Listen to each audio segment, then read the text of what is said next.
And welcome to Health Service Management 308, Healthcare Finance and Economics.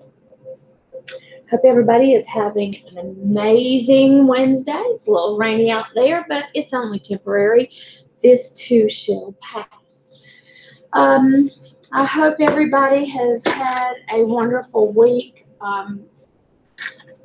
and you should be finishing up your quiz that restructured and made it a take home, and it is due tonight, Wednesday, February the 7th at 11:55. We are going to start Chapter 8 today, and we're going to be discussing cost behavior and break-even analysis in your text on page 65. Now, I have not yet posted your assignment for chapters 8 and 9. I will be doing that a little bit later this evening. I'm just going to have you some questions from these two chapters, much like what you did on your last assignment. I do want you to be mindful that the homework assignments that you are having, you need to keep those. If I give you feedback on particular questions, you need to go in there and make those adjustments because, ladies and gentlemen, the homework that you are being assigned will serve as an excellent study guide for your quizzes and exams that will be coming up. Okay, we're going to go ahead and get started in Chapter 8. And like I said, we're going to be talking about cost behaviors and break-even analysis. We're going to be talking about the distinctions among the fixed, variable, and semi-variable cost because it's imperative that you have a basic knowledge of this because these are the financial tools that you use in healthcare finances in the management area. You need to know the difference between fixed, variable cost to be able to compute contribution margins and break-even points. Fixed cost. So what are fixed costs? Fixed costs are those costs that are not going to vary regardless of the activity level of that organization. You have an example on page 66, fixed costs from the Jones Home Group. You'll also see there is a variable cost analysis there. You can look, I was looking to see if this was in your PowerPoint.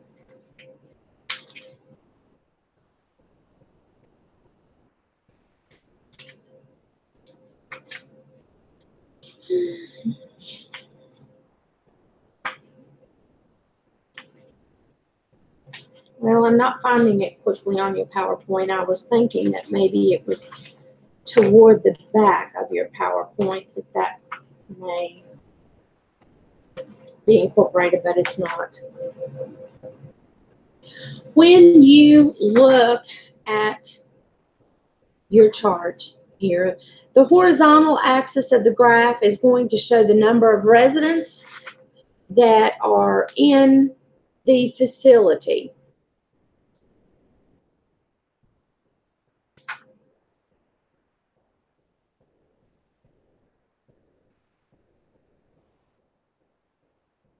And the vertical axis actually shows the total monthly fixed cost in dollars. You can see on the graph that the total monthly fixed cost for the group home is $3,000. That's not going to change across the residence. That is a flat, fixed cost that is unchangeable.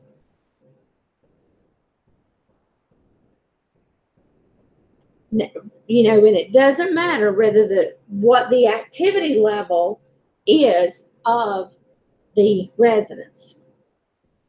A good example for yourself, you have if you rent a home or you have bought a home, you have a fixed rate.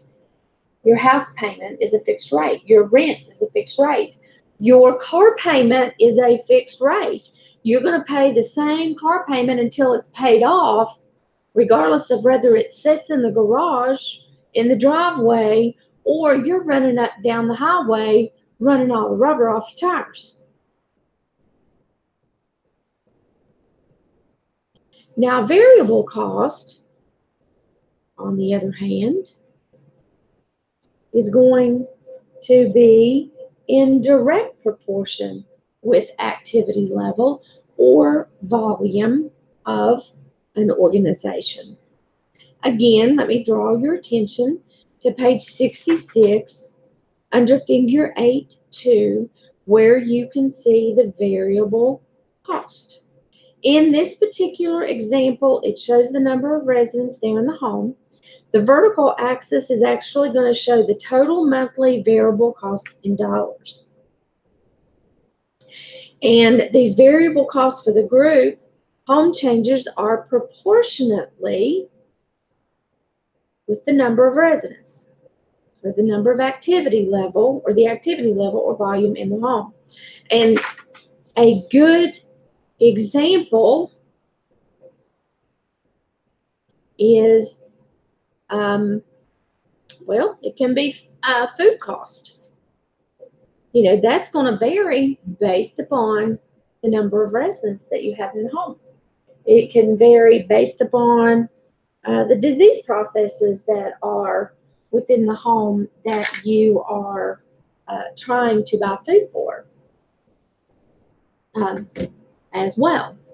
It also could, if you pay a water bill, your water bill can be a variable cost. And I can definitely attribute to that. Mine varies anywhere between $70 and $100. It is always variable.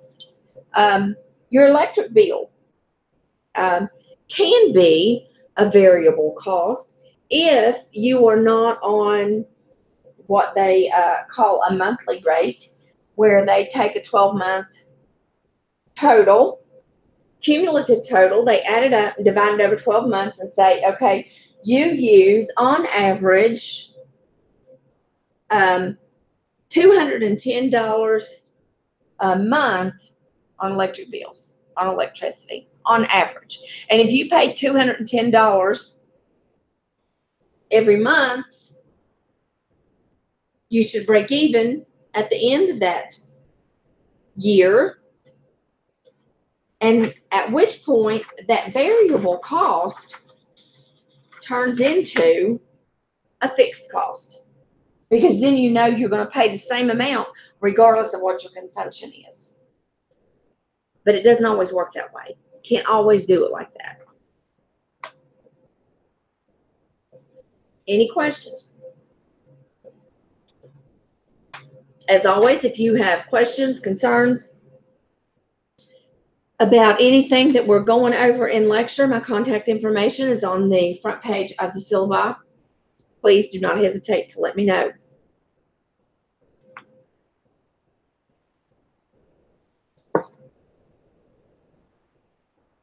We can also have semi-variable rates.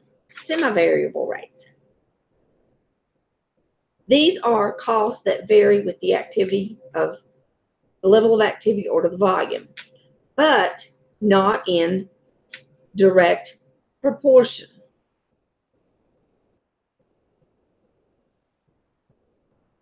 Most of the time, this is in a step pattern, and you can see that exhibited in your text in figure 8.3.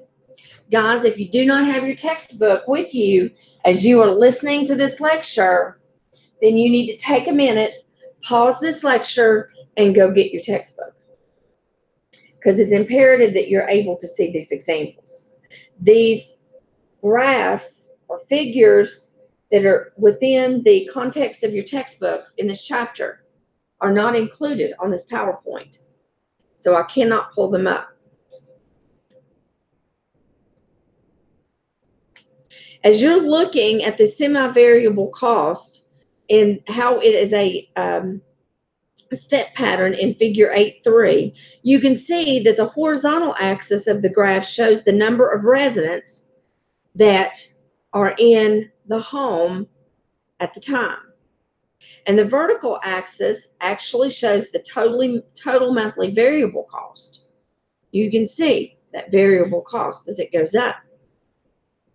The behavior of cost lines resembles the stair step, and that's why it's called the step pattern. And the most common example of a semi-variable expense in healthcare are going to be your supervisor's salaries.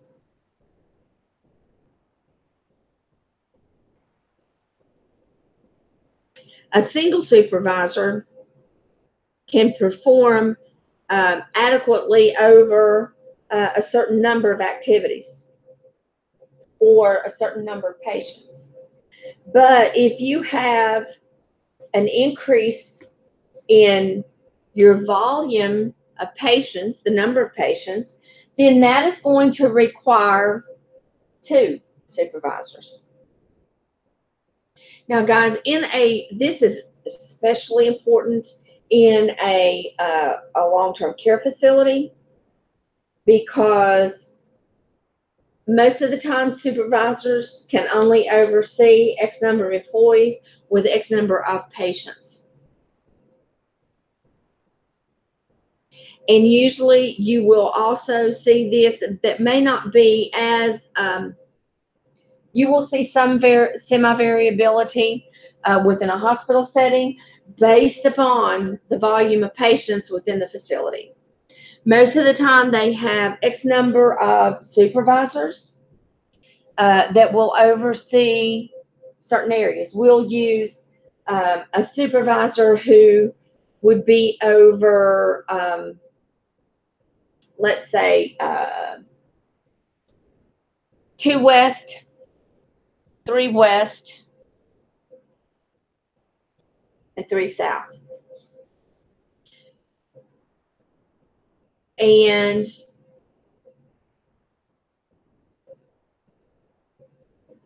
that supervisor would be on duty at night. But because, and then there's a supervisor, let me back up. There's also a supervisor on duty for ER, ICU, and CCU.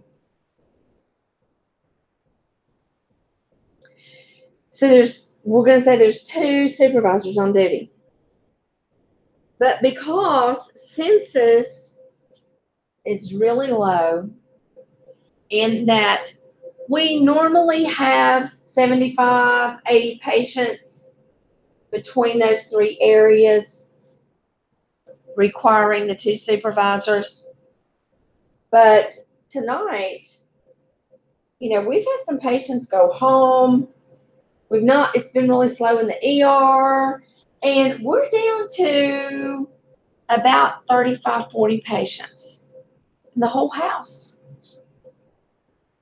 So I really, really don't need 2 supervisors. At which point, one of the supervisors is going to be called, and either they can work regularly in a regular staff position on the floor, or they can take the night off. Because sometimes, depending on the structure of your organization, you may have an RN that assumes that responsibility on their routine night shift work schedule.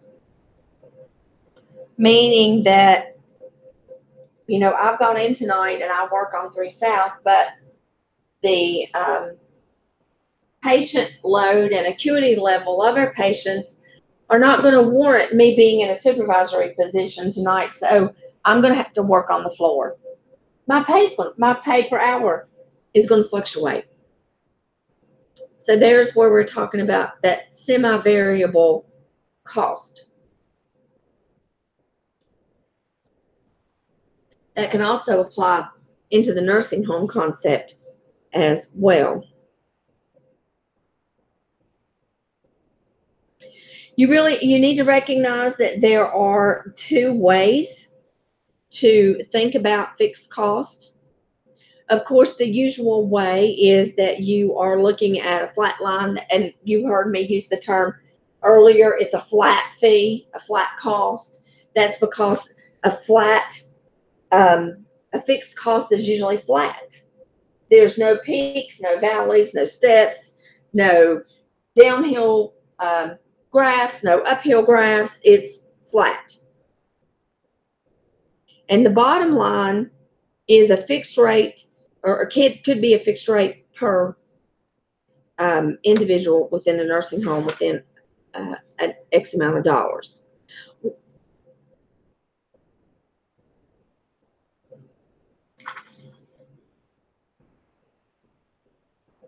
Now, the bottom view of a fixed rate can be in regard to cost per resident. The top view here that you're looking at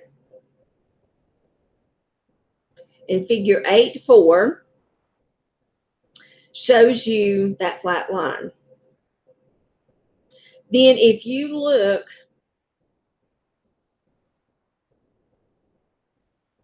and of course it's represented in dollars. So now if you look at the bottom view, it's a fixed cost per resident. Fixed cost per resident. And you can see that with the number increase in residents, that fixed cost decline. Fewer residents, that cost increases. So that's another way to look at that fixed cost. And that too could relate back to the electric bill, because you may have had that average to say you pay $210 every month for a year, because it based upon the yearly calculations previously, that's about the average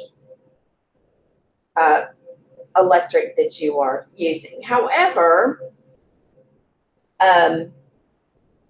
we've had in this case, it's just the opposite. We've had an increase in residents, the number of residents. But with that increase in the number of residents, it has increased our electric bill. Why? Well, you're probably not cooking anymore, but you've got increased laundry cost, equipment cost that's specific to their room. It may or may not be significant, but nevertheless, it is going to change that fixed cost in the year to come, because your average electric consumption exceeded the year before, and what had been determined as your flat cost per month for the year is not adequate, because you're going to come up at the end of the year needing to pay the difference of what you consumed against what you used. You have any questions?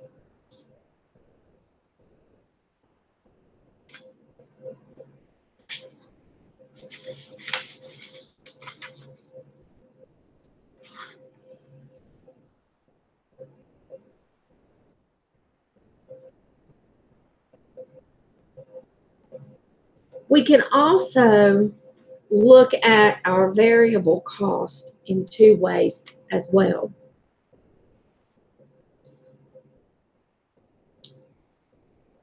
The usual variable cost, as you saw, Was the diagonal line rising from the bottom of the graph in figure 8.2,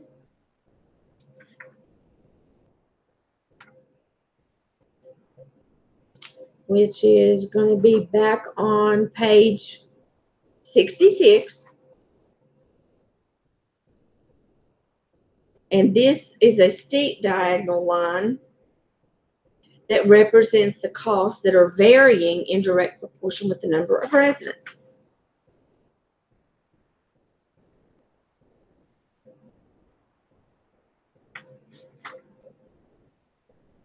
Another perception is shown here in figure 8.2, where the top, look at your top figure, the total month of variable cost. You see it represents the total monthly variable cost.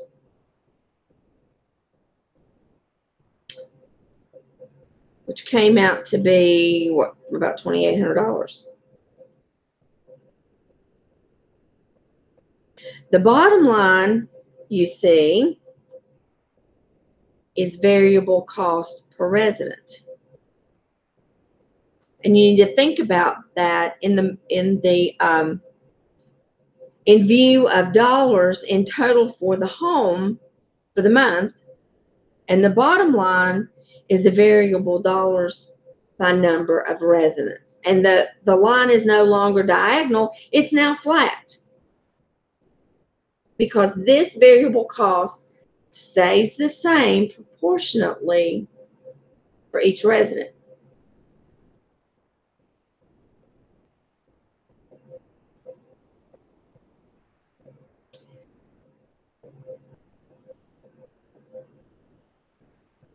When this happens,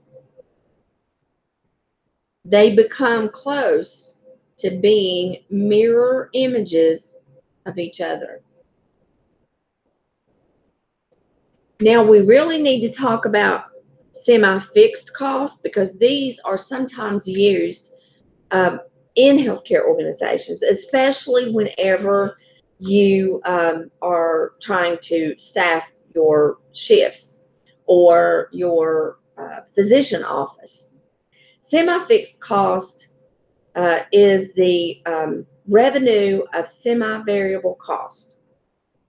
They stay fixed for the activity for a period of time as the activity or the operation changes. They will increase. Sometimes they plateau, sometimes they rise. A semi-fixed cost can surely exhibit a step pattern similar to that of a variable cost. Your semi-cost steps tend to be longer between rises in cost.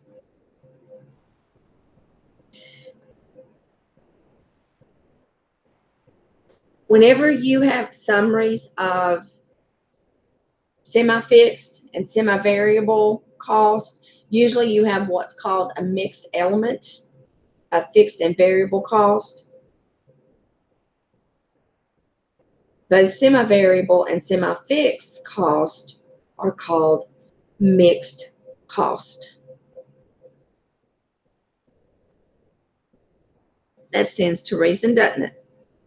Both semi-mixed and semi-variable cost are mixed cost of fixed and variable cost. Therefore, semi-variable and semi-fixed cost are just simply referred to as mixed cost. In Table 8.1, you can observe an excellent example of expenses that have been designed and designated as variable and fixed in an effort to help you understand the difference between them.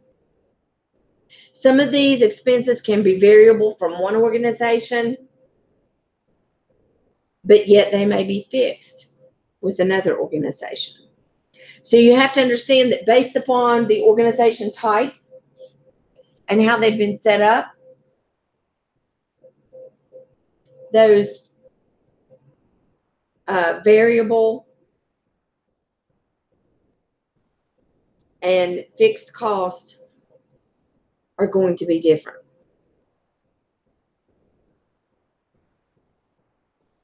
Now you can see here in the chart that the Social Security tax remained the same between the total and the variable. The variable equaled the total, no problem. Pension, same thing, and go on down. Depreciation of equipment was, the total was $87,378.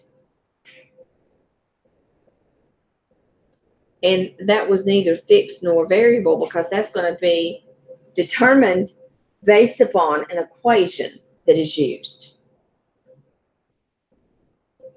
And you or I, regardless of who it is, whoever's the acting manager needs to know how to analyze the mixed cost, because those are the ones that are going to occur most often.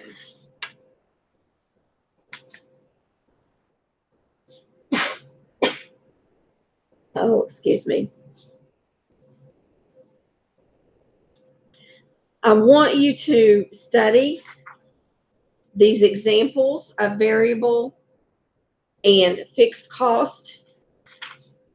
The book gives you some great examples and they break it down.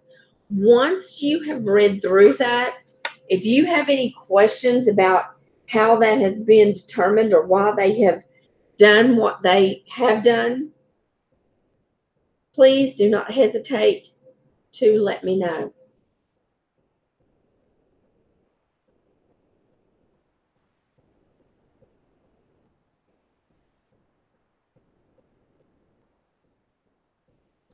Some of these examples, I told you as we were talking that your mixed costs are the ones who are going to show up the most.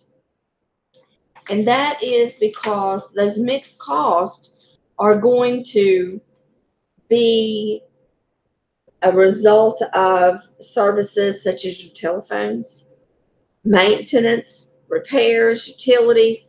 All of these are actually mixed cost.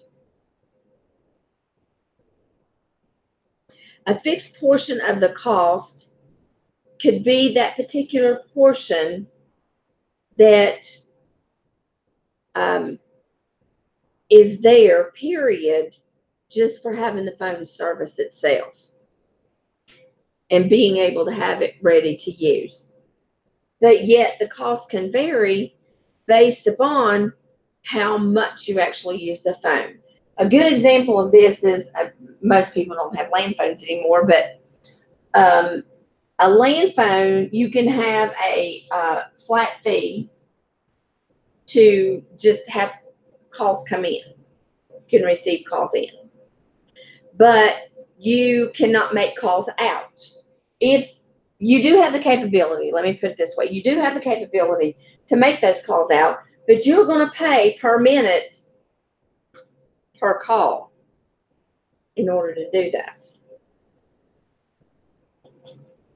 For any call that you make over and beyond 911, that one will not cost you. That is a variable cost. Well, you can also look at those variable costs. Look at your cell phone plans. Your cell phone plans have lots of variable use, a variable cost. And one of, or I should say mixed costs, excuse me. In part of that can be based upon the number of minutes that you have to talk, text, media, whatever. I'm pretty fortunate. I have an old plan where I have unlimited usage to my minutes. text, my media, my videos,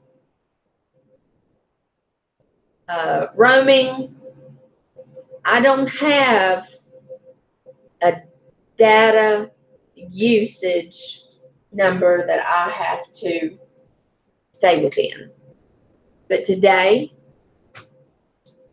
that's how it is. So you have lots of mixed costs. You pay a flat fee for the phone, and then you pay so much for your various packages that will include a multitude of different things.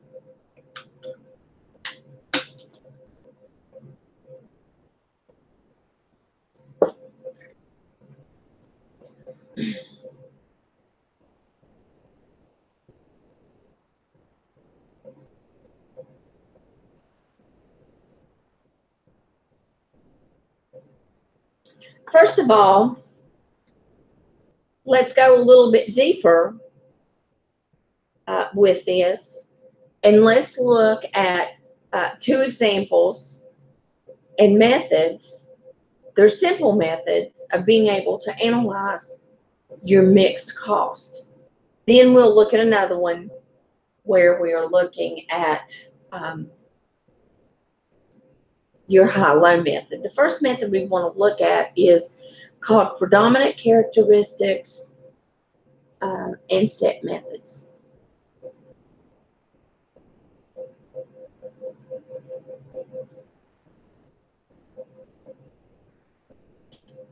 In your predominant characteristics method, your managers are looking to determine whether the cost is more fixed or more variable, and at that point then they are going to make decisions based upon their evaluations.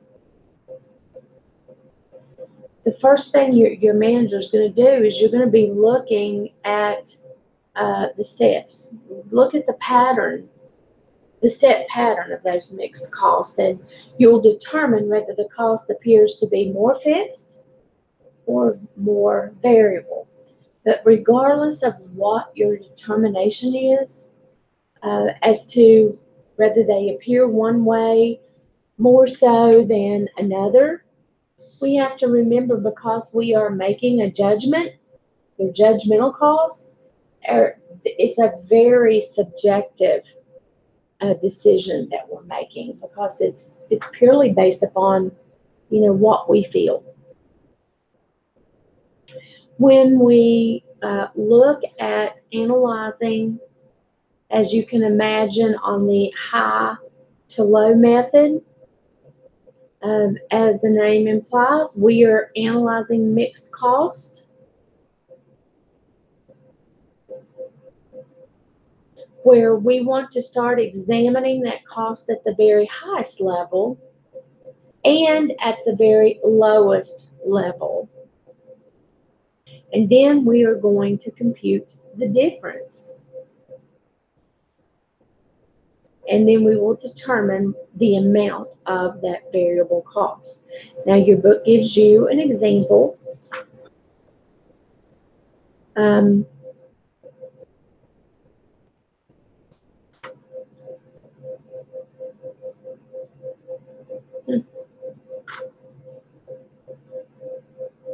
this one is for an employee, a cafeteria. And it contains just some of your basic data that you need. And you can see that there's a formula here in the paragraph below, where I am on page 71, where you're going to find the highest volume of meals. If you look over here, was at, it was in September.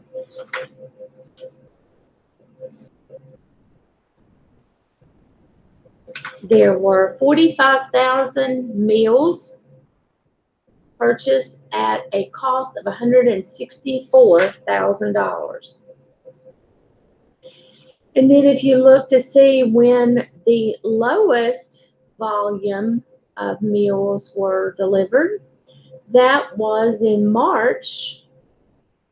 No, Yep, March was the lowest number of meals with a cost of $95,000.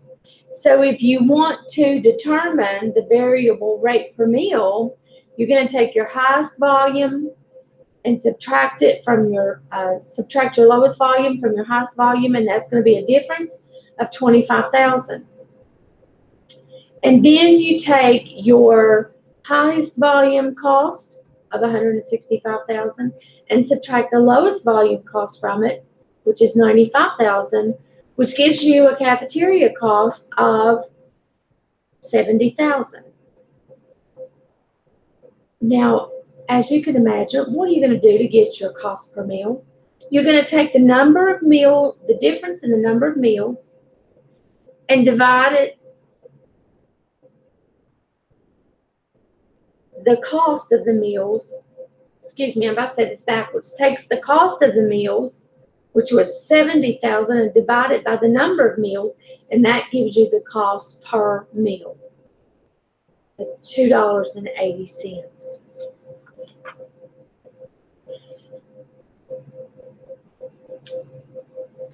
And you can read over the next example.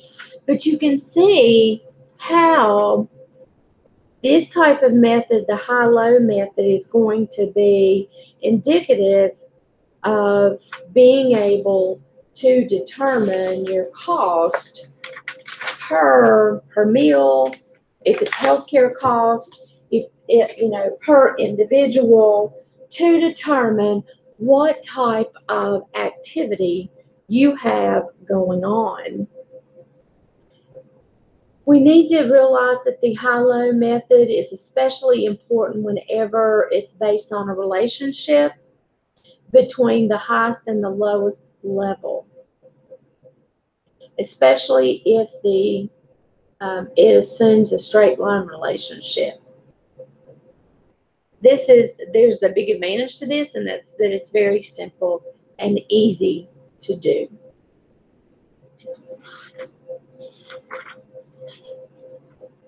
Do I have any questions?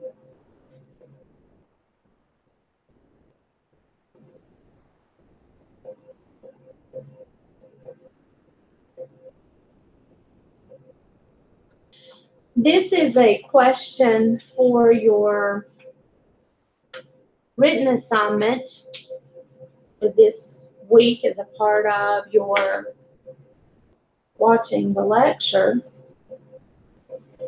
Provide me with examples of mixed cost. Provide examples of fixed cost. And you should give me 4. I want 4 examples of mixed cost.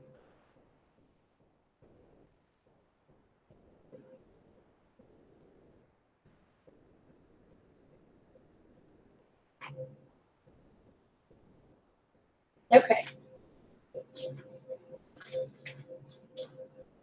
We're going to go ahead and move forward. We're going into the contribution margin, cost volume profit, and profit volume ratios.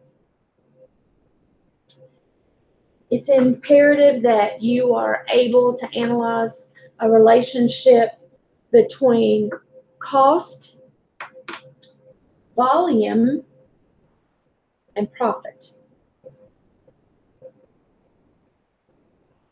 Because this is imperative whenever you need to be able to control an operation.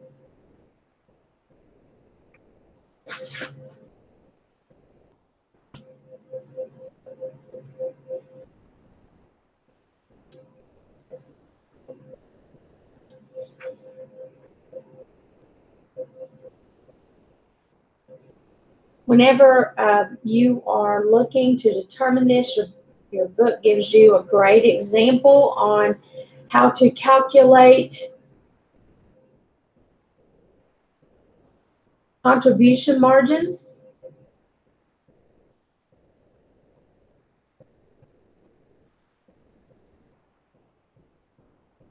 And your example here in the book is representing the variable cost deducted from the net revenue. You're going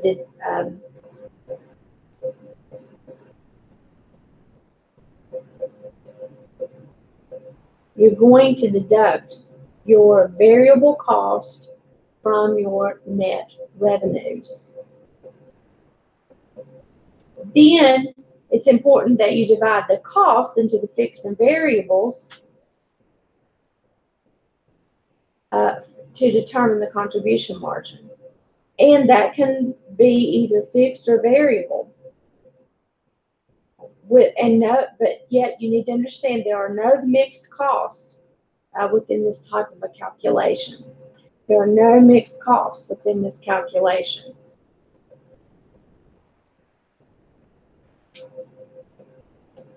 And guys, I'm probably going to provide you with some little equations to try and sharpen your skills with this type of thing.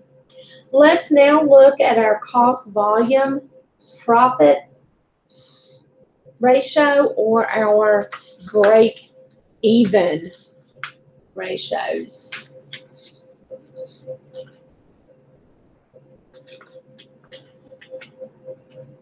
Your PowerPoint does have some examples here that you can look through, and I'm going to highly recommend that you do. And if you need some help, you let me know, and we will definitely work through those.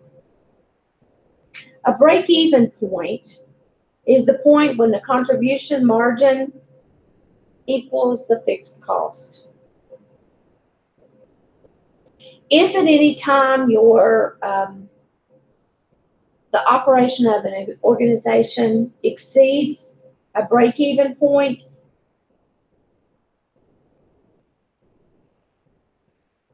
then you see an excess of revenue. And what is revenue? Revenue is money coming in over expenses is realized, meaning you are making money.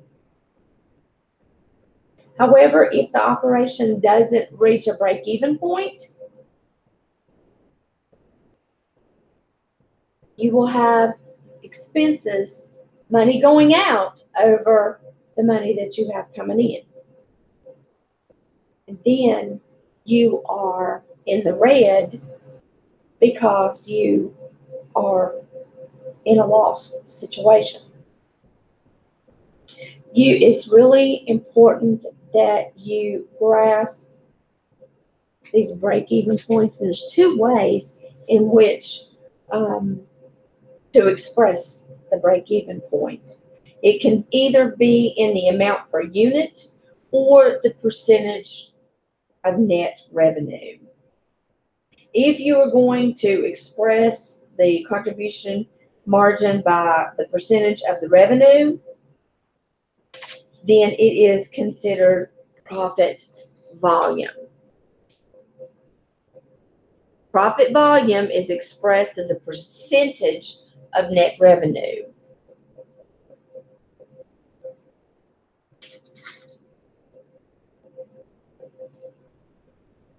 Any questions? Your profit, let's see if I have PowerPoint here. No, the rest of our PowerPoints are just problems. Your profit volume ratio is the second method in which you can express the break-even point as a percentage of net revenue. If the contribution is expressed as a percentage of net revenue, it's called profit volume ratio. Profit volume ratio. is when the break-even point is a percentage of the net revenues, and if the contribution margin is expressed as a percentage of net revenue. Your book gives you some excellent examples that you can read through. And if you have questions, as I said, please let me know.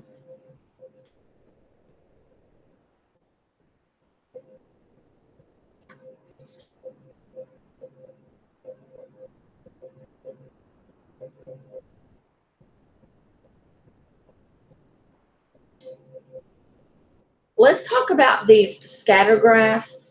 Let's look on page 77. Everybody follow with me. Whenever you are looking and using your power graph, this is a mixed cost analysis when you are trying to determine the mixed cost average rate of variability. And your scatter graph is the most accurate method to use over and beyond your high-low method. Because in this, you're able to plot all of the points of data rather than the highs and the lows. Most often, your cost is going to be on the vertical axis of the graph, and the volume is going to be on the horizontal. And the points are plotted, each point being placed where cost and volume will be on the horizontal axis. And you need to plot all of the points, because each point being placed where cost and volume intersects for that line item.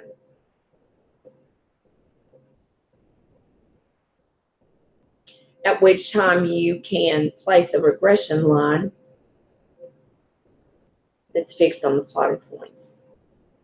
And that regression line is just basically representing what the average or the line of average is. The average total fixed cost can be determined at that particular point where the recession lines intersect to the cost axis. And your book provides you a couple of excellent examples. In figure 8.9 and 8.10. As you look at these, you can see that both of these examples have regression lines fitted visually. Now, guys, know that there's all kinds of computer programs out there that is going to allow you to place those regression lines through some statistical analysis as a function of that program. And if you do that, then you're basically using squares. And it's calculated a little bit different, but nevertheless, you're still going to get the same results.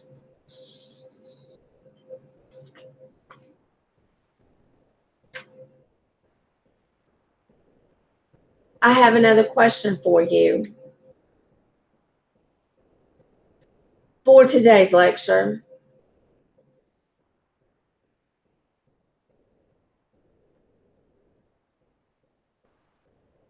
And your question is that you will include on your homework is the blank point is the point where the contribution margin equals the fixed balance. The blank point is the point where the contribution margin equals the fixed cost.